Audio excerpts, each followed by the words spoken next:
પહેલા NSUI નો હોબાળો અને તોડફોડ, વિરોધ પ્રદર્શન હિંસક બનતા પોલીસે બળપ્રયોગ કર્યો। રાજસ્થાન વિશ્વવિદ્યાલયમાં RSSના કાર્યક્રમ પહેલા NSUIનો હોબાળો અને તોડફોડ, વિરોધ પ્રદર્શક હિંસક બનતા પોલીસે બળપ્રયોગ કર્યો।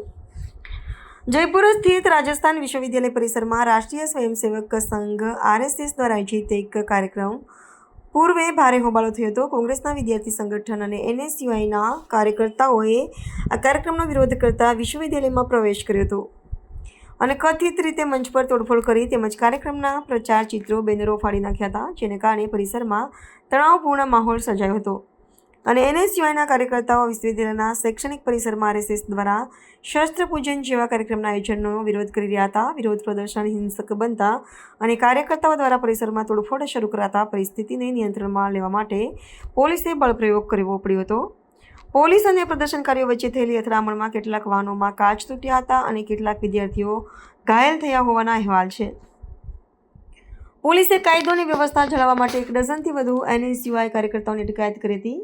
કોંગ્રેસના નેતાઓએ આ ઘટનાની નિંદા કરી છે અને શૈક્ષણિક સંસ્થાઓનું રાજનીતિકરણ કરવાનો સરકાર પર આરોપ લગાવ્યો છે।